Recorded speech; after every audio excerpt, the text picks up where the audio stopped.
The Disrupt Education vlog can be found on YouTube. To hear it in podcast form, search Disrupt Education on any of the following podcast platforms: Anchor, Apple Podcasts, Google Podcasts, Breaker, Castbox, Overcast, Radio Public, Pocket Cast, Spotify, or Stitcher.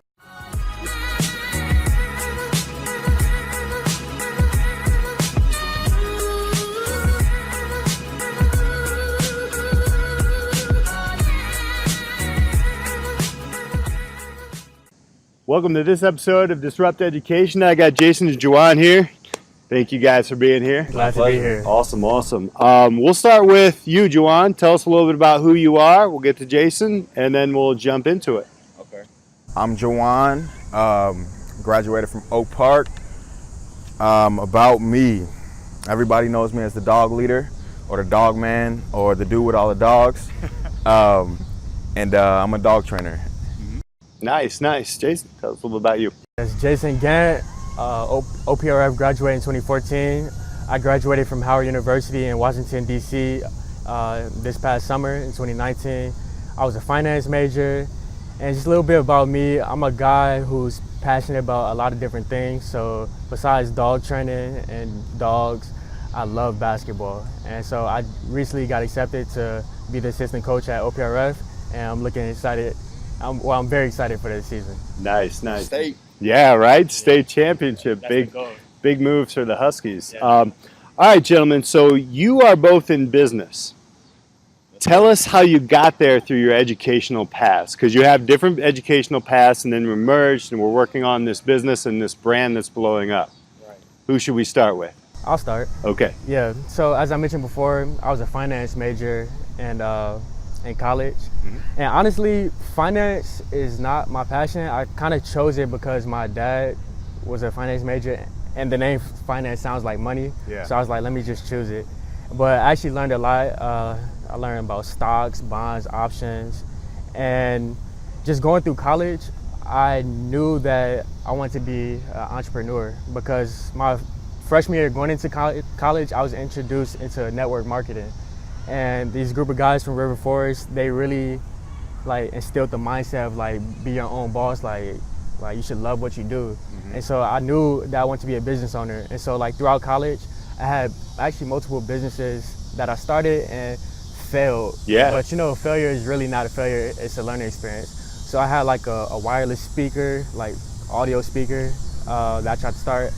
I tried to start a app that searches for parties nearby campus, mm-hmm. and a couple other things. So just being a school of business major and then having a dream of wanting to be a business owner, we crossed paths. Yeah. And our vision is coming into fruition. Right.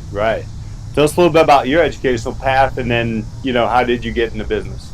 So I graduated from high school, took a year off, really just to party. The year off was really to party. And then I went to Triton for a semester. I enjoyed it a lot, and did really good in class. All my teachers loved me. But then I started working at a doggy day play up the street actually. And I had always been into dogs, but working in that atmosphere really sort of opened my eyes to how in tune you can be with them. So I started falling more in love with going to work and working with dogs than going to school every morning. So then the spiral started from me working at daycares and then transferring to a training center. The real education started with me seeking the knowledge. So going from just wanting to be in a room full of dogs that are sleeping all day to teaching dogs to do stuff, but then teaching owners how to communicate and get their dogs to do stuff with distraction or truly be obedient, So like I said, just learning, and then getting my own two dogs. So being in the learning experience, and a lot of mistakes being made with my first dog, which led to now both dogs being fairly well to me. Yeah. And then just doing the math of, the math of me working for someone, and then the math of me working for myself. Mm-hmm. I figured out that it would be a little bit more work, or I wouldn't even say a little bit more work, because it's a lot of fun. But a little more energy being put into myself than somebody else's brand, and then we started to build. Right. How did you guys meet then? So you were in college. Were you working beforehand, like on this business while you're back in summers and such, or how did this whole thing? We knew each other from high school, Yeah. and our weird friendship turned into a best friend. Yeah. And then it just turned into like Jason would go to school for the year, and then I would be working, and we would there would be years where we would talk to each other like maybe 2 or 3 or 4 times. But then when that summer came back around, we would get together, and it could be playing basketball, it could be working out, it could be just talking. And then one summer we got together, and then we were I think that summer we were into Forex. And then we were just talking a lot, and one big topic that we kept bringing up, this was like maybe 2 summers ago, was financial freedom. And so the summer we talked about that really just started to stick in my head. And I'm a big fan of listening to podcasts and watching interviews and of famous people. And then that started to become in 2019 a big thing of people being their own bosses, which leads to financial freedom. And then my man's graduated from Howard. Yeah. And then we linked together and just turned that idea into real life. Yeah. And kind of going off that, like, just being honest, like, when we was younger, Jawaan didn't have like a entrepreneur type mindset. I was probably the one who had that mindset first. And so I worked at 2 to 3 dog daycares just because I like dogs, and it would be cool to like watch over dogs and get paid to do it. And so like as I was working there, I knew that Jawaan was really good with dogs, so I had visions in my head of like wanting to do business with Jawaan. Like I always knew that was gonna happen, but at that time I was really focused on like different goals. Like I wasn't trying to start a dog training business back then. I was just like in school, focused on whatever I had to focus on. Right. But I always knew that was a dream of mine. And then once I came home after I graduated, and we just sat down and talked about like what we wanted to achieve. Yeah. And then we started the Every Single Day Dog Training brand. What was it that actually really made you take that leap? Because being an entrepreneur is a leap. It's a leap of faith. Actually, I call it a calculated risk, right? And you're doing pretty well. I mean, you guys have clients, and you know it's building, and I've seen it building. And actually, I'll put their information up below. We'll ask you that in a minute, because you guys got to see their Instagram. It's like ridiculously awesome with dogs. But so what was it? Was there a point that said, you know what, I'm not going into finance? What was that like? And then when you were like, you know what, I'm working for myself. I think for us, one is the belief in ourselves, and then 2, that we're not going at this alone. We have each other. So it's like the business would never work if it's just Jawaan. The business wouldn't work if it's just me. And because we're a team and we believe in ourselves, and I believe in Jawaan, he believes in me, then that gave us like more sense of security to like take that leap and like, okay, let's do our own thing. Yeah. Like we're gonna do. If we're gonna fail, we're gonna fail together. Yeah. So. Yeah, and just going off what Jason said, believing in each other, that was the big thing. Believing in ourselves, believing in each other, knowing that through anything we got each other's back. Like, for example, there was a party we went to this weekend, and versus being in the party, we were in the rain shooting baskets, motivating each other. Yeah. I forgot about that. So just things like that. And it's never like a work thing. We get together in the morning, we hang out all day, we shake each other's hand at night, and we know that we're gonna see each other the next day and have fun doing it again.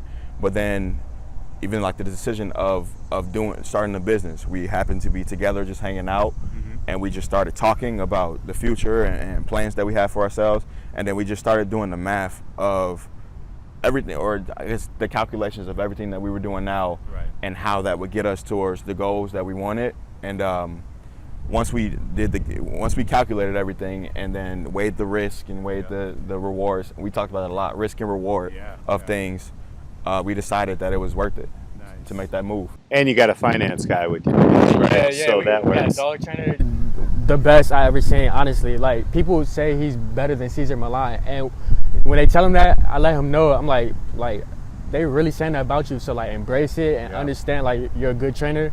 But obviously what's good about us is like we're never satisfied. So like a lot of our clients, they be like, yeah, you guys are killing it, you guys are doing well, I see you doing all this. And like we like that, but at the same time it's like we not satisfied, but we still hungry. So it's like, that's thank you, but we got more to do. That's awesome. A lot more to do. I mean, so we're looking at 2 very different paths in education, however, kind of similar interests. Well, similar interests, not kind of. Here's the big question. So with those two different paths, there was education throughout everything that you've been through, life experiences, post-secondary, high school, same high school that you went to, but I'm sure different paths there. How would you guys change a system that's set in place, like a K through 12 or even a high school system, to make it better accommodating for everybody? Right.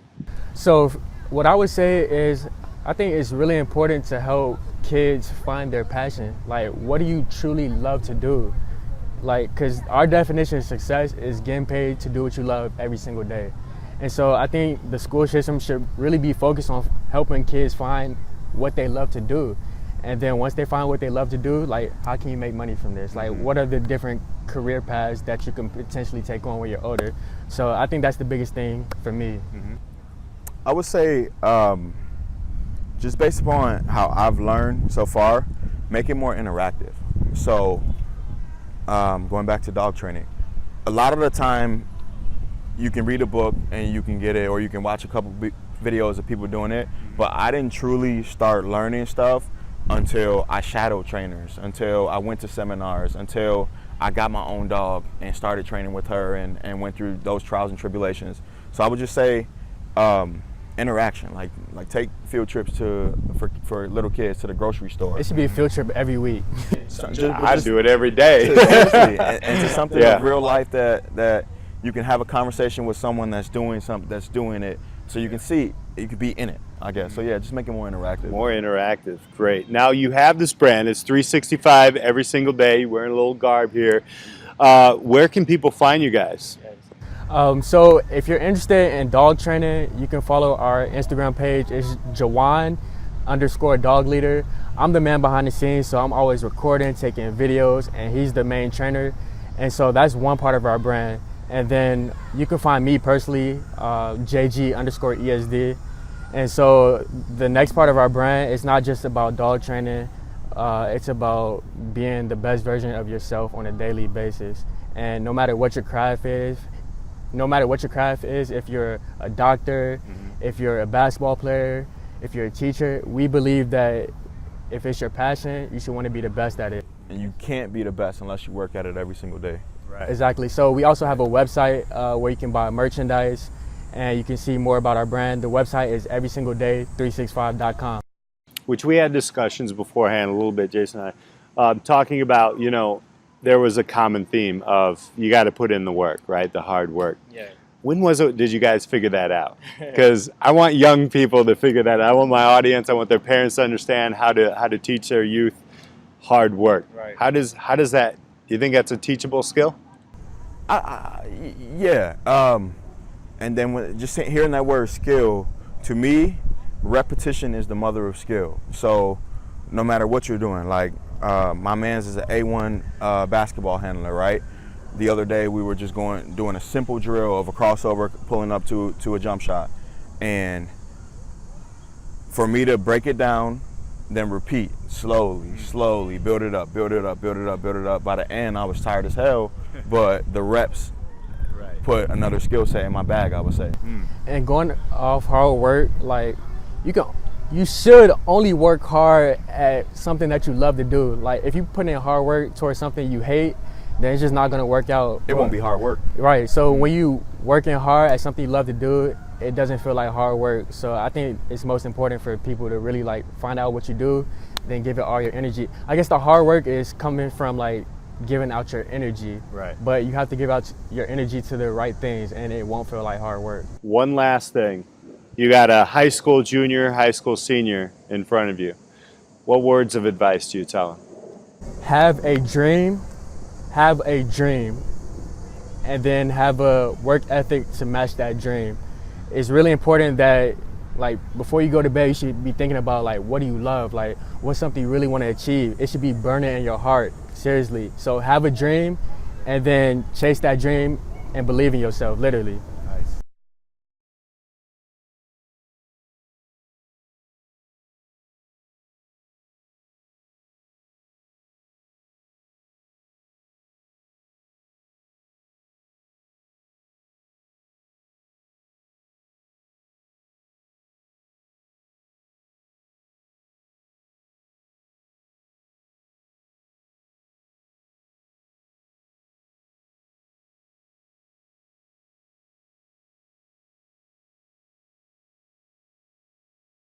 Nice. Want to add to that? I would say. I mean, I don't know Yeah. if you can add to that. I guess just going off of what you said, chase the dream. Don't chase anything else. Chase the dream, and it won't be work. It'll be fun. Excellent. Two disruptors of education's the best dog handlers I'm going to go in the United States. I'm going to go ahead and call it out right here. All their information will be below. Jason, thank you so much. Jawaan, My pleasure. appreciate it. Two disruptors of education, but also educating the canines. There's a lot more coming their way. Be on the lookout. Until next time, guys, we'll see you on Disrupt Education.